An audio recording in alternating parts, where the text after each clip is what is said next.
Hello world, today we're going to be going over the system I've been working on and why it's constructed the way it's constructed. First off, the line you see here is going to represent the default water level. The ground level actually starts on the west side at a higher elevation, about 10 feet above the water level, and on the east side at about 40 feet below the water level.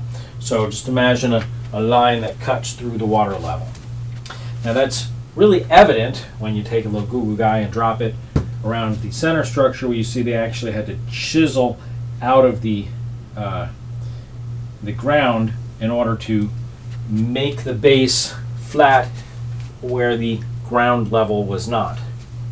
This structure goes up about 480 feet in elevation. The structure over here, like I said, is lower. It's about 30 feet lower in elevation than this one. And if it was allowed, or if it was built to go to its apex, it's about 490 feet in elevation. And because it's 30 feet lower, it actually would be a little bit lower in elevation than that structure, because of, although it's 10 feet larger, it's 30 feet lower, so it's 10 feet lower.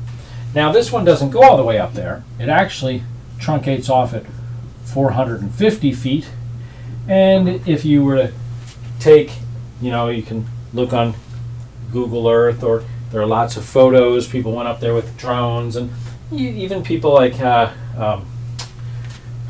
Graham, was it Hancock or whatever, has gone up there, and there are lots of photos of it. And you notice there's a really cool rock garden up there, purple rock, which has some significance, but we can go into that later. Let's just talk about the structure itself. Now it truncates at 450 feet, where it's fairly flat, and like I said, there's a rock garden up there, and it's important later, but not right now.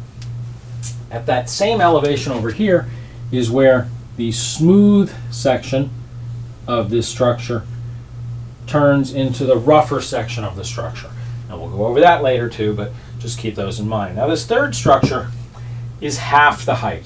Now it doesn't mean it's 240 feet, because it's half the height of this, but it's not 225 feet. It's half the height from the area where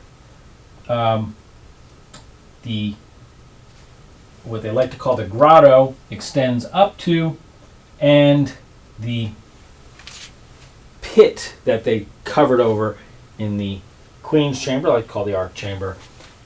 Halfway between there and here, this is 215 feet in elevation.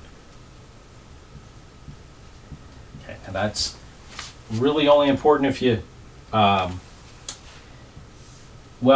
it's not really important. It's so you can see that is half the height of the structure between there and here. So really, if I was to draw it to scale, I'd draw it to here, but I guess I might as well do that just to be particular. So we'll do it like that, okay? So now this is also, that point is also where the two conduits that go down into what I like to call the combustion chamber, I like to call the King's Chamber. But we'll get into that as we build the system. But that is the elevation. And over here, it's on this side, I think it's the 202nd row, and on this side it's the 203rd row when you look at the rows of elevation. Why is that relevant? Not a big deal, but this goes a tiny bit higher because it never actually breaches the surface. It goes to the surface, but doesn't actually connect with the surface. And we'll get into that more as we build the system. But let's work on what's going to happen here. Now, how does water enter into the system? Well, when you look at this one, like I said, it was carved out of the physical land, and there's an area where I think it comes out of one of the conduits that are about 10 15, 10, 5, 10, 15 feet above what would have been the default water level. I think more like 10 feet. And it spills in so that the water actually doesn't flow in like a stream. It comes in like a waterfall. This way it separates this entire system from nature. And it does the same thing on the way out. It actually, over on the, what side is it? The south side? Hang on, I'm pulling up a map real quick. I'd show you these maps, but I don't want any copyright infringements down the road. Of course, I'm stalling here. It's horrible. Yes, it would be actually the south side. West side, sorry. The side that would face here. Let's draw it this way. If this is south and this is north, the Nile River runs south to north, like so. These structures are located here, here, and here within the area. And this one has a, I'm sure you've seen this. You can, like I said, do your Google Earth thing. What I'm looking at here is this side. So that would be the west side. This comes off the west side, and it's going to spill down into what would have been the Nile River. So the Nile River actually sits about another 40 feet lower in elevation down here. And the Sphinxy guy is sitting right here. Let's do the little Sphinxy guy here. Okay, here's our Sphinx. Okay, you got to give me some artistic license here. Now this actually runs down, and again, when you look into there, it spills into the Nile River, back into the Nile River. Again, keeping a separation of this system from the rest of nature. It is completely separated. There's a huge bath of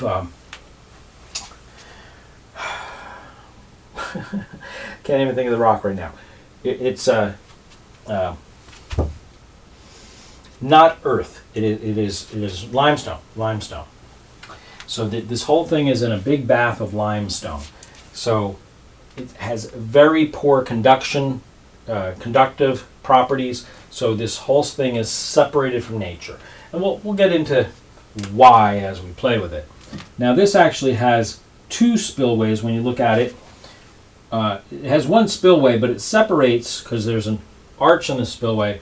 It comes down to one side where it shorts with what they like to call Osiris's shaft, which goes down, is it about 150 feet-ish? And that actually has some interesting functionality as far as its shape. It goes over and comes back down. Then they have little boxes down there. We'll get into that. We'll get into all that as we build this in. But keep that in mind. And this actually goes down lower in elevation than the river itself. In fact, even to this day, it goes low enough that it hits the water table. And this is the ground for the system. This is where the system grounds with the waters below the soil, below the earth, and that we'll get into that. So this is the manufactured ground to make sure that is where it connects. It doesn't actually connect with the river. It spills into there, and it spills in from there. So now, as you understand that, this right here is designed. There's a break, and another break, and another break in the formation of the steps in such a way that these are shallower, thicker yet, and more thicker. What I mean by thicker is thicker, and then it works its way up. But it does it in increments. It doesn't do it as a smooth transition. It does it in jumps, and you can visually see that if you look at it. And, I make it up. You can visually see it when you look at it, and it is very well documented that's what it does. So, this one here is, other than right at this level right here, approximately the same as that one. And this one, it actually does it a little bit higher, does it at the, what they like to call the 35th level, where you can totally see a large step. In fact, back in the day, there was a gentleman, was it Bergdahl? Whatever his name was. He actually mapped it out. And you can see the sweeping pattern. And this right here is documented to be the largest step. You can see it. Now, it's not actually the largest. The largest is actually down here below the water level, below the default water level. And it goes off this chart. But you can find this at surface.greatgizapyramid.com or surface.giza.ws. And you can look at this for yourself. It's very well documented. And not only that, but a gentleman about a decade ago, actually they did it with a stereo drone and they got even better things, and it's more complicated than that, but we're just going to work on how this works. And it has a sweeping pattern. Now, what is this actually going to do? Well, to this day, if we were to knock the antenna off the top that they have up there, this structure would still to this day gather, harvest, quarantine, however you want to put it, static electricity. Which is why, back when you used to be allowed to climb this, before the Giza Antiquities took over, you could go up there and do experiments with bottles and wet rags, and sparks would fall off your thing, your hair would stand up on end like you were touching a Van de Graaff generator, blah, blah, blah. It's because this was designed to quarantine the static electricity to the surface, giving a resistance here to not allow it to escape to ground, and a resistance up here to not allow it to escape up into the ambient air around it. The ether, if you want to refer to it as that way. This one is designed to vent it up. In fact, if you look at one side, it actually has a little short down to there. That allows the static electricity that would fall upon the surface here to vent up and actually vent off the system, not be quarantined. This one is our control. This one has a very steady consistent step pattern. In fact, there's a video I have on my YouTube where you can see a gentleman climbing up here. Take a look at it. And of course, a lot of people have seen the video of the people who have climbed this. That one 18-year-old kid, he's not 18 now, he's probably 25, 30, because it was like 5-10 years ago, where he climbed up there, and you can see the change in patterns. Like I said, it's documented. This one here, you can see it as well. So what is this going to do? This, we're just going to set up here, is going to be our control. This is going to be what the average static electricity would be. There's enough here so that some of it can vent up into the ether and some of it can vent down to ground, but it doesn't vent down to ground totally because, like I said, there's a change where it gets larger here. So there's some resistance factor to vent down to ground, but it does maintain it, a bit of it on the structure, the whatever would be the average ambient static electricity in the area. This one is going to be more than the average ambient static electricity because it quarantines it. This one will be less than the static ambient electricity. Now, anybody who's put socks and sheets in the dryer and didn't put a static cling in there knows about static electricity. It exists. Nature does it by itself. All you need to do with electricity is have a difference between one and another voltage, one and another ambient static amount, and you can get work. Now, what sort of work? Well, we'll get into that. This structure here has one conduit that comes above the water line and comes down into the system, goes across, and then I'm going to erase this because we've already talked about the waterfall bit, so I can draw what's in here. Comes across and then has a chamber within here. All right, and it goes back, and it goes out. Then there's another section that comes down, across, and back up. So this conduit is going to be saturated with water, and that conduit is not. Now when we build this, I purposely did that one higher, so it goes down, up, over, down, and up. And it is in such a way that if there were to be a gas within here, it would bubble up and out of the system instead of bubbling up and into the system. We're going to get over why and how, but just keep in mind that is the configuration, and you can look at it, not making it up. And the water levels default is going to be here. Actually, this is just below the water level, right at below the water level. Now in this structure, this side here, we're going to play with it.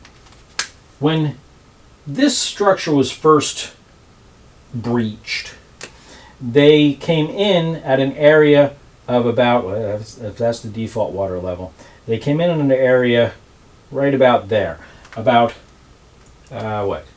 20, 25 feet above the ground level. Why did they do that?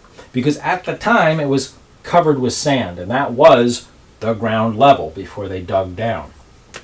That was the ground level, and they dug into the system.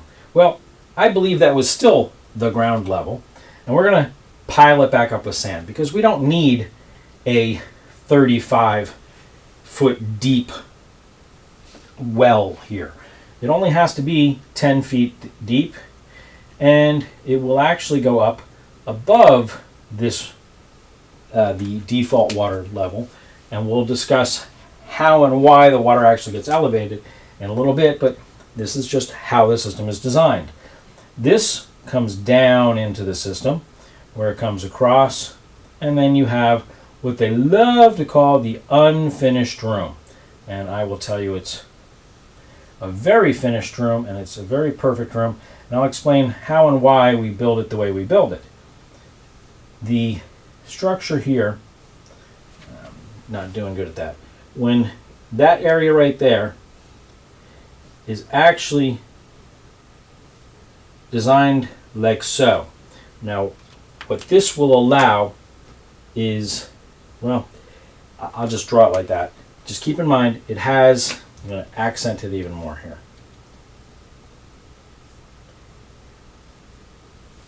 Okay, that's open. It has a nice tooth there, and you can look at pictures of it, not making it up. It exists. Now, why? We'll get into why. This is the only area within this lower structure that actually touches earth. Everything else is a bath of limestone. There is a conduit that comes up from here, goes up to what would be ground level. They like to call this the grotto. And there's a area here that goes up till we get to the what they like to call the Grand Gallery. I like to call it the condensation room. Actually, I'm not doing this to a good enough scale. This would come, this level right here is where the Queen's Chamber, I like to call it the Ark Chamber, is. There's a conduit across here. This comes up and joins with that. This comes up and joins with it at the same spot. This is where they like to call the Grand Gallery. I like to call it the Condensation Hall. We'll get into that. Conduit over the, what I like to call the combustion chamber. They call it the King's Chamber. And again, if I had done this properly, this is way larger. So again, you got to give me a little bit of artistic license here. I'm going to drop this down just so it fits. At the elevation of just above where this conduit, that elevation is where this conduit comes out of. Now this is the only conduit that breaches the surface of the structure. The conduit that comes out this side it again is just above the roof line of the hallway that comes into that chamber. So it's just above it, goes over and shoots up. So like I said, it goes over, shoots up, and goes out to that side. And again, these are at approximately the same elevation. This one is a bit lower, but not quite as drastic as I drew it there. Artistic license, hello. One of these days, I'll get this into a nice CAD or something, and can make it a lot nicer. Other people put it into CAD, but every CAD I've found, they've embellished certain pieces and parts of it for their own reasons. I'm not gonna, there's what they're calling antechamber in there. We'll get into what that is and why in just a few moments. But this is the basic layout. Oh, now the only other spot other than this right here is in the grotto. There's another spot where it also touches earth. It actually touches what would be earth, dirt and rocks, not the bath of limestone. What we're going to do in our system, we're going to put a negative lead there and a positive lead there. Why? Because it's my system. And that's what I'm going to do. That's really the only energy I'm going to provide to the system other than the natural stuff which is provided by the static electricity and such, which is on the structure given by God. This, since this is below the water line, is going to be in a bath of water. And what it's going to do is you're going to get oxygen bubbling off of this side and hydrogen bubbling off of this side. Now, remember how I showed you that bit over there where it comes out like so? Now, if you look in this hallway, other than the fact there's a little chamber right there as well, there's a tooth, a cut in this wall. This right here is very smooth. There is a tooth cut up into the roof line. This right here is like stucco until it gets to the pre-chamber, and then that continues into what they like to call the unfinished room. All right, and this is the pit where it touches ground. That's there, and then there's a conduit that comes off the side over here. Now we're going to get to all of those, and this conduit is not a nice straight conduit. Actually, if you look at it, Bren Forster has a great video where he went down there and shot a flashlight in it. There's also a couple of other people that I can refer you to where you can see the roof is kind of ribbed like an inchworm.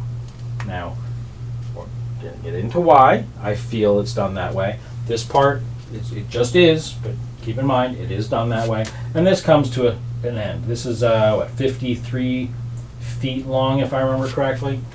And again, if you look at pictures, I have them on my website from the 1800s when they first came in here. You see piles of dirt there, there's 4 of them there, and then in here there's also piles of dirt that seem to line up with the ribs. Okay? Now, what is going to happen, we're just going to focus on the oxygen exiting out of here. It's going to come across this roof line because this is going to be saturated with water, going to fill up. Oxygen would be green, so let's go ahead and fill this area with oxygen. It's going to come across here into this room, fill this with oxygen, and it's going to come across this stucco-y area until it's going to bubble into this tooth. Oh, I guess it is important to know that it's smooth, you have the tooth, and the stucco-y area actually is a little bit below it. I'm talking ½ an inch. Okay? So the oxygen is going to bubble into there, fill this, and then like everything else, the bubble is going to grow across the roof line until it gets to the edge over here. Now when it gets to the edge, if you look at the roof line, if we're staring down at it or laying down and staring up at it, the roof line actually has kind of a niche cut in it. And what's that going to do? As the oxygen fills into here, when it reaches that spot, it's going to break through, bubble out, it's going to bubble up into there, and when it does that, it's going to have as the air comes out, the oxygen comes up, water is going to displace it, and it's going to have a water hammer effect, which is why you see the sediments in the ground and why John Cadman found evidence of cavitation within the structure. Because every time this fills and bubbles out, this is going to come down. Boom! Bam, bam, bam, bam. That boom is going to echo through the system, and it's going to echo through over here as well. I believe work is going to be done with that compression of the water. What exactly is done? That's for physicists to figure out. And/or we're going to build a model and experiment with it. But for right now, we're going to just focus on this is occurring. Now, in addition to that, we're going to have the oxygen, air, but it is oxygen primarily, come up and out of the system. Now, they say when they dug through the system that they had to remove loosely fitting rocks over here. Now, what will those loosely fitting rocks do? Those loosely fitting rocks will cause some friction from this air, oxygen, trying to escape through the system, and the water, which is in the pool up here, I said, that's going to be coming into the system. And it's going to be causing the oxygen to cause a bubble there. It will grow and cause a bubble because of the friction of coming out where there's a pool of water above it. And this eventually will build a big enough bubble that it will come down and actually short this conduit so that this conduit is not in contact with the water, which was at one point pooled in the system, because now there's a big oxygen bubble here, again further shorting this system from nature itself. So it no longer has a contact with the pool of water outside. It now is contained within itself. Get that?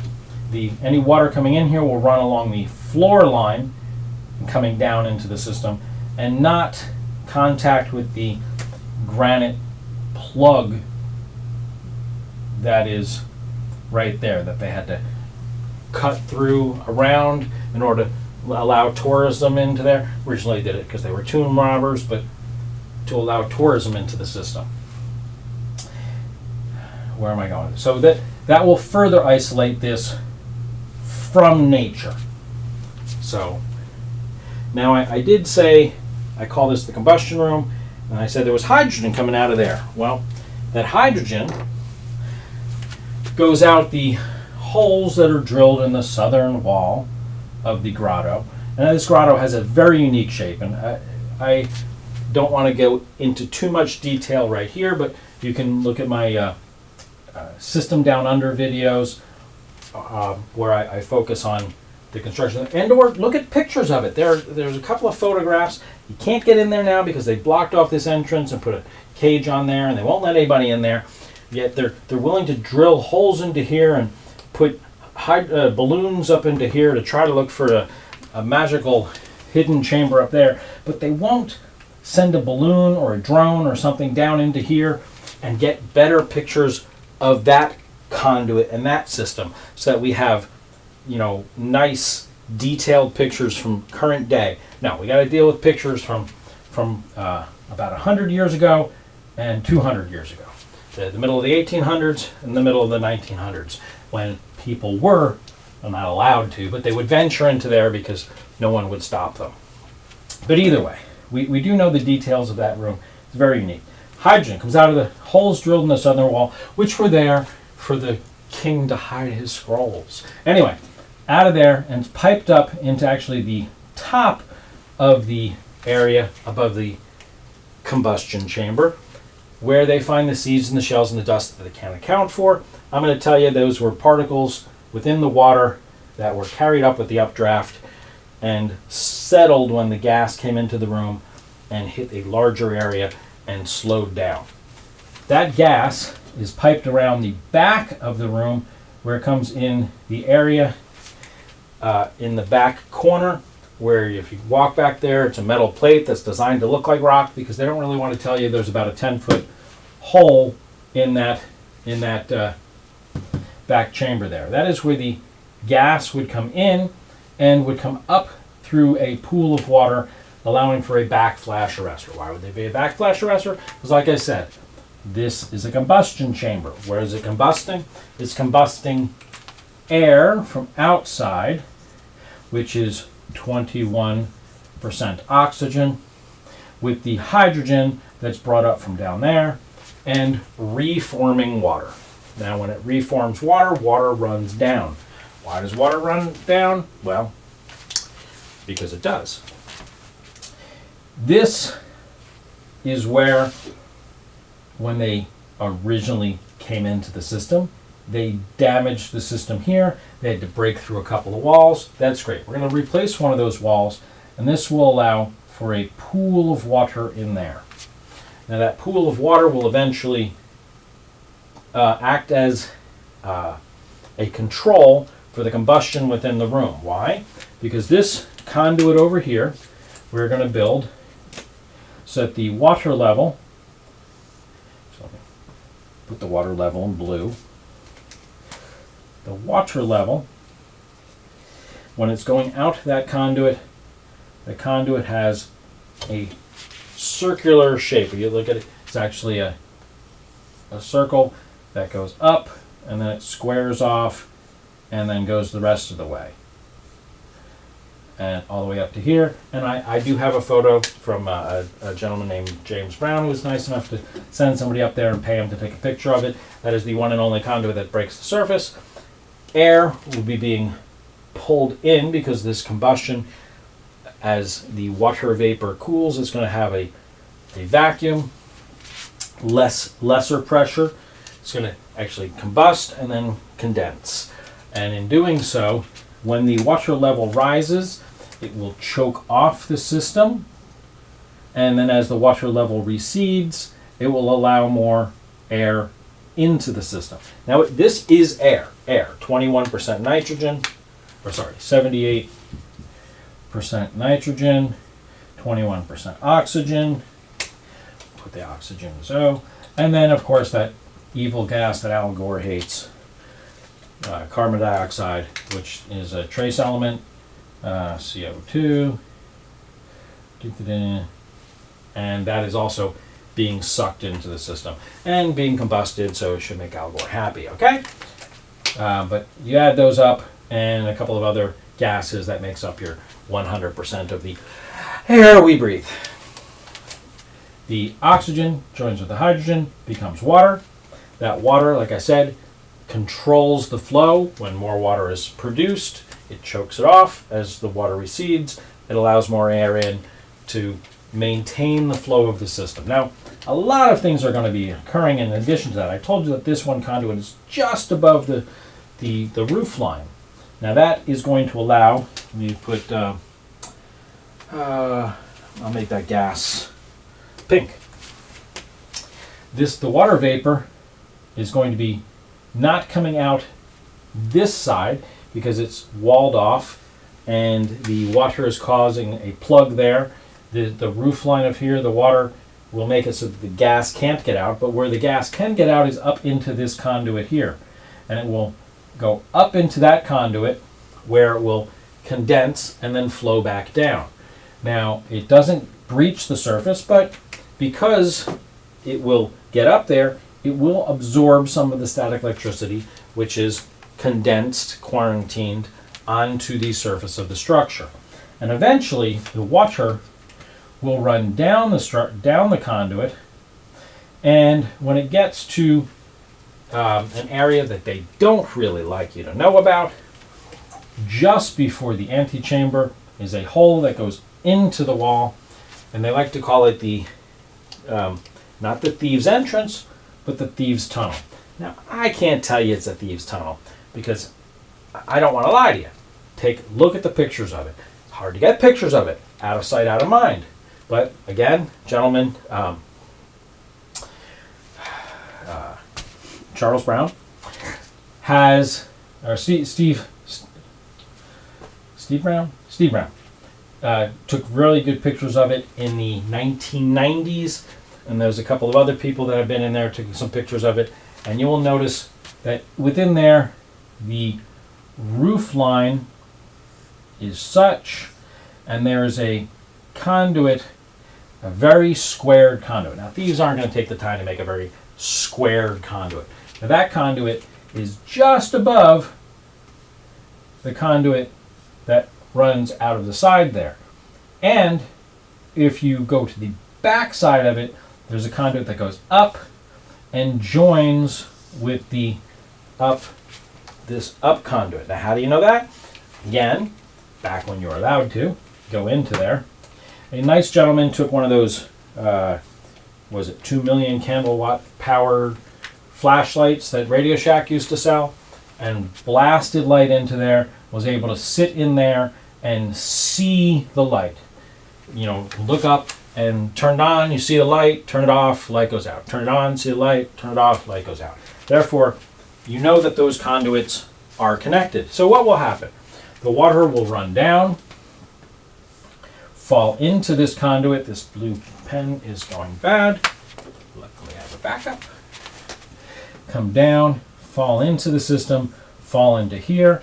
It will then run out into the hallway here, just to the east of the, like they like to call the antechamber, the pre-chamber, to the, what they like to call the king's chamber, like to call it the mushroom chamber, and then this water will run out and down. Now, I can go into how the Grand Gallery is configured, but for right now, let's just be quick about this system.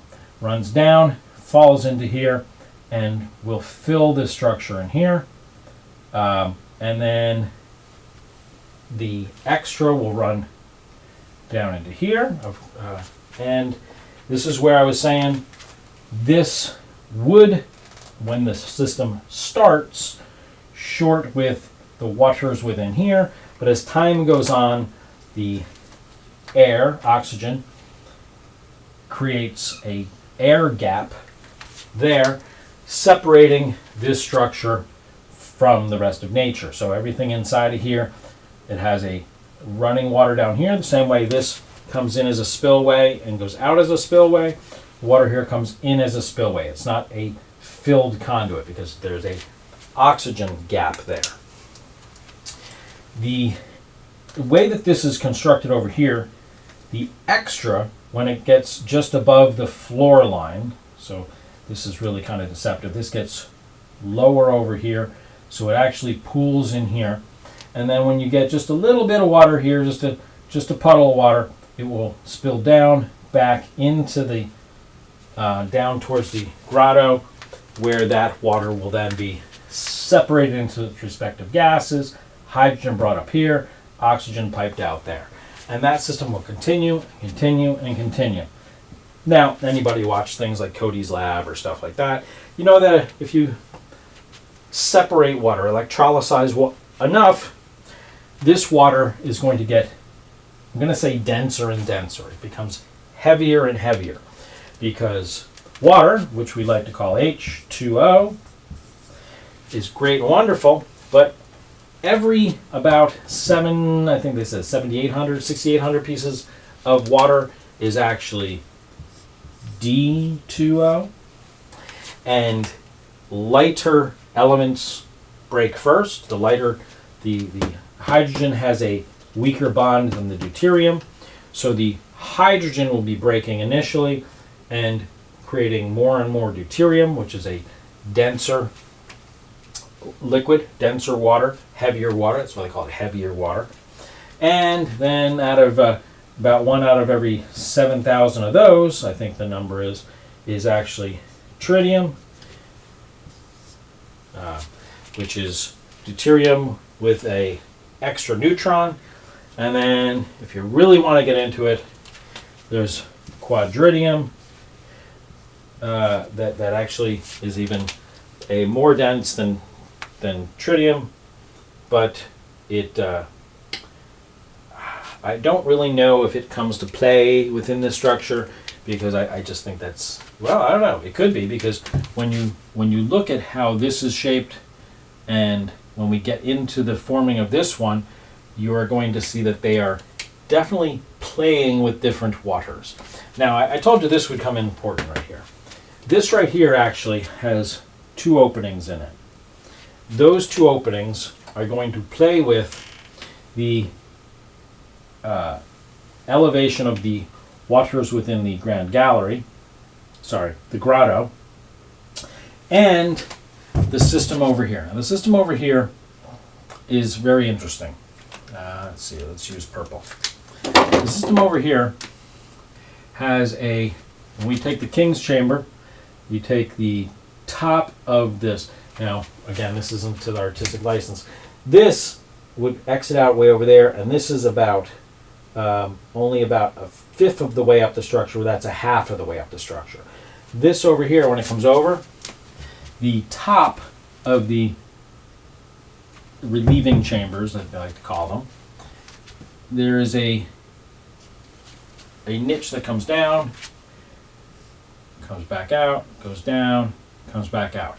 Out of here, at the same elevation as the top of this water level in here, is a conduit that comes out and goes down just below ground level. And that is a open air conduit. Okay?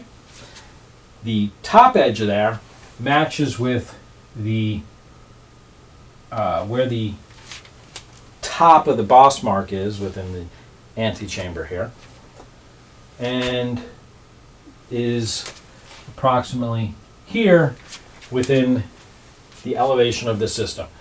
Now, not going to tell you it's communication, but it does seem that way. This conduit here is actually in elevation with the top of the Queen's Chamber, or the 35th level right there. That's very important. And actually, it's not the top of the Queen's Chamber, I'm sorry. It's about there in the Queen's Chamber. And it's an important elevation. You also notice when you stare at the top of the Queen's Chamber, where the roof line is, there's a change in the color of the roof because of the densities of the gas that were in there, or the gases. That lines up with that line. But I think it's a notation which is trying to show you what is happening within the system at different elevations. But again, that would be if we put communication in here. Now, super important is the niche in the Queen's Chamber. The niche in the Queen's Chamber has 5 steps. I drew this horribly oversized, and then it actually has a conduit that goes down. Now these represent the elevations of the waters outside the system. The different. This one marries the water level. Again, this is down at the water level, at the about 5 feet above the base water level, because the water in here is elevated. Why is it elevated? Because I told you, it brings it up, creates water here that comes down into the system. So the area within the Queen's Chamber is actually at a elevation, it should be, if I drew it properly, right at the water level, but this bottom one here is the base water level actually the middle one here is the base water level of this. The bottom one is the water level within the system here. We'll get to why in a few moments. And then the top one is the water level outside the system here, where when it reaches that water level, it spills back into the system here. So the gas pushing up is going to keep that water level elevated and make sure that it stays at an elevated rate. The water, when it fills here, pushes that water up. Like I said, the sand there would make that not be a deep pool. the sand or the whatever it was at the time, it could have been hard soil or whatever they dug through to get down to the bottom, it filled a pool that wasn't very deep, but it was elevated higher than the water level in here, and the waters here would push up into there, and they'd constantly keep flowing as it was making new water running down, pushing the water up constantly. That is how I have the system designed, and like I said, the overflow here will flow back into here. Now we'll get into this one here in a minute. In here we have the conduit that comes above the water line down into the system and plays over here, comes back up, and then comes back down, and then on the east side, there's a conduit that is just below the water line. I told you that the land here goes down a bit. On the side where there's all the, it's not the side closest to the what would be the Nile River where the conduit comes out. Come back to this.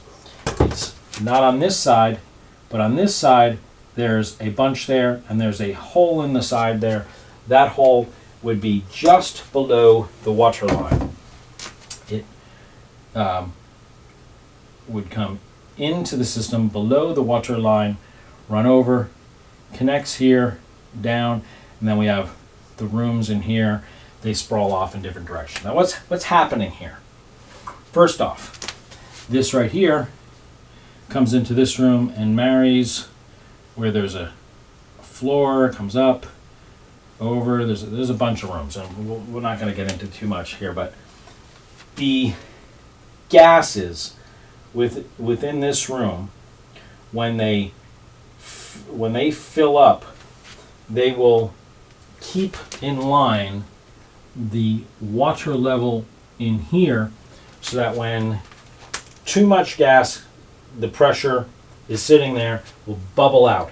Now that will make sure that the water level in here is at a specific constant, because if there's extra gases in here, they will bubble out of the system, and that will maintain the water level in the grotto at that water level, which is why the water level in the grotto doesn't go anywhere, because one of the holes out of the conduit that runs south actually interfaces with here, and then the other conduit interfaces with this room. Now we'll get into some of the things that are occurring within the system. First off, I call this the condensation room for a reason. The steam, everything that's occurring in here, there's a lot more to it, but they're going to condensate and drip down. All these little drips, all this rain that's coming down in the system is going to keep pulling the static electricity down more and more into the system. In this room, which I like to call the arc chamber, is where it's going to be a more stable environment, and the gases in there are going to be cooling and condensating, running down the walls and dripping. Within the niche, there is, if you look at the wall there, a spot where if there's a drop, comes down. The drops are going to come down, join the waters in the room, and then run out of the system, or run down into the system down below, where it's going to be rebroken and brought back up to the top. As that's all occurring, the static electricity is going to be more and more quarantined into here. Now, I do believe, however, I like to try it one way and then try it the other way, that there was a hole, tiny hole, pinhole within the wall. If you look at the wall, there's a spot right now. It kind of looks like that. They patched it up, painted it so it doesn't sell it. But supposedly, the person saw a pinhole, dug through it, drilled the hole out, and that's how they found the conduit behind it. I do believe that the gases that are going to be pooling in here are going to actually be filtered out of there and brought into here. They're going to be brought into here at a less than atmospheric pressure because of this. The condensation is going to cause this to be a less than atmospheric pressure, like less than 1 bar of pressure. In here, the water is on the outside. I told you it had to go up. That will allow the negative pressure or less pressured water, air environment within here to try to suck water up, but it can't come up and over that ridge because it is about a 7-foot step there and it can't pull it up that much. If it does, that's not a big deal because it'll just flow down into the system and be part of the system. But it's designed so that it will try to suck it up, but that'll be like a plug. And I believe it was excavated because, like I said, there was all that area over there where things looks like work was being done. They could put something here, apply a little bit of negative pressure there, which will suck the water out of this conduit and allow this gas and or liquid to be milked out of the system. Within the system down here, the environment is such, and when you look at the roof line, it has a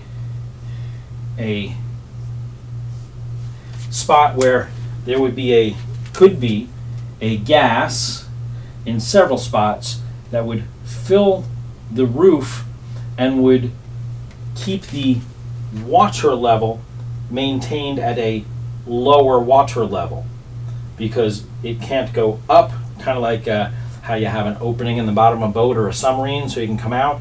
They have the pressure in there is set and the water can't rise up because of the pressure. Water can't, it has to have an even pressure all around, whatever the pressure is. Even if somebody was to open a door really quick, it can't flow up into there because it has to fight against the air pressure, which is already, I'm not sure if it's hydrogen or oxygen, but it has to fight it, or both, could just be air.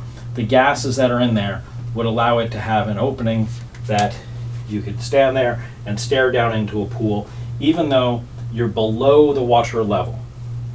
And this whole system is designed to maintain the water level within here, which will, again, be dictated by the pressure of the gases within here, that would echo to the pressure of the gases above here, but allow this gas at a negative pressure to be pulled into here through conduits. I do believe there was conduits. Actually, there are myriads of conduits under the ground. We haven't even discussed the ones that actually do exist, and we can get into that.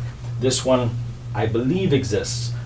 However, the way the system works, I don't think it actually has to exist because over in here, this is designed to be under the default water level, and this is actually lower here. And I told you that this is creating more and more and more heavy water.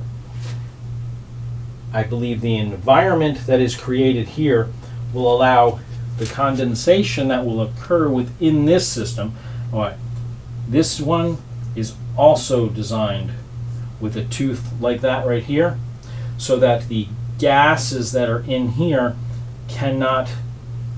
won't escape out. They will cause the roof of this whole structure to have a gas pocket the whole way in to the structure. The roof line above here is going to have it's almost a foot. It's like a 9-10 inch tooth there.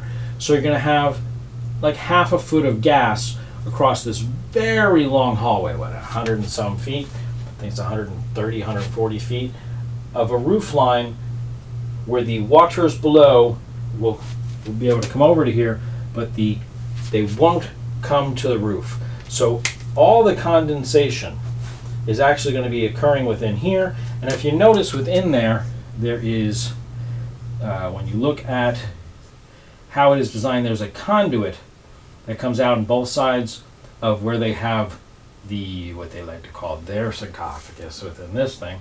But it's just a box, and this is at an angle. The condensation that occurs here is going to be below the water table, and in an environment that it is below the heavy water here. And when you look at deuterium, it has a cool feature called creep. And when you look at how creep works and what creep is doing, I don't actually think there has to be a conduit. It may just be condensating with the heavier water here, which is pooled, and the heavier water is brought down into the system. And the heavier water also works with those conduits to pool it into here, and/or it will cause the heavy water in here. Well, I don't know. This is, again, that's what physics have to come up with, making a model and making it work. But you're going to have condensation within here. The way this is working, this is designed to have condensation. Some of the condensation at a lower altitude is designed to be pooled, and it's going to be most likely deuterium oxide water. A thicker water, a heavier water, is designed to be pooled, and you can look, there's a channel that runs it across and down into the system. Now, they wouldn't do that if it was all light water. They are distinguishing between two different liquids. And this is designed so that the gases in here are quarantined. This right here, I told you, is your default static electric bubble. It runs up and very near here, because I do believe that this whole system is designed to play with charges and play with the pull of static electricity, of how the gases in here want to find their way, that they are a high static bubble. They want to find their way either to vent off into the ether or vent to ground. This is a lower energy, so in comparison to this, it would be positive, because static electricity has a lot of negative power, negative. This would be positive. So between the two, this one, between the three structures, this one will be your positive or less electrons. This one will be your negative or more electrons. And then this guy over here, he's like your I think delta is that, isn't it? Or is delta that? I forget which one is delta, but this would be your in-between, your neutral between the two. And between this whole system, between the whole plateau. Oh, remember I told you this goes down to ground too. This down here has a conduit that runs over, and I believe it connects with, let's make it green because it would be the positive. Everything people have explained. Ground is usually seen as negative because we use electricity that is amplified. But outside in nature, the clouds are actually the negative, because nature causes them to be amplified, and the ground is, they would be your negative, and the ground is your positive, because it's in comparison. If you have X number of volts here, a little bit more here, and a little bit more here, this one is positive compared to that one, but this one is negative as compared to that one. So it really depends on what you're comparing it to as to which one is positive and which one is negative. You don't just have, you have degrees of positive and degrees of negative, because you have degrees of electricity, and nature wants to equalize. That's nature wants everything to equalize, and it's going to work its way to equalize. This whole system, the true ground, is what they like to call Osiris's shaft, which shorts to the one of the conduits that come out of that spillway I was talking about. The other one goes down and spills into the Nile. The other one goes down and goes into Osiris's shaft. And Osiris's shaft, you'll notice that there's, when you look at pictures of it, there's areas where it steps and moves over. You look at those in elevation and compare it to system here, they are playing with the weight of the water and how they want it to run. You also notice that the waters here run down, flow down to get to there, so that they are a conduit, but they are a flowing conduit as opposed to a pool of water. And I believe that adds resistance, so the electricity can't, or has more resistance to run one way than the other. And within the Osiris' shaft, there is a conduit that I believe runs to the side over here. I should have made that green, because that would be your positive in this system, because this is your negative, this is your true positive, and the gases, the elements, compounds, whatever they are within this system, want to get to this conduit, to get to here, to get to ground, but they are tricked into coming over into this system, where they are quarantined within the system and sucked out. And I think here they are just condensating, and they may be milking this liquid as well. And there are plenty of other conduits running all over the plateau. There are other pieces. There's the one thing that I'd like you to do, the 3 little pyramids that are outside of here, they call them the Queen's Pyramids or whatever. Look inside the one which is furthest to the, I'll say, the spillway that runs down and comes to the conduit that runs next to. If you look at it, you can see, take a look, Google guy, you can see the spillway that people walk down, and it's spilled right next to the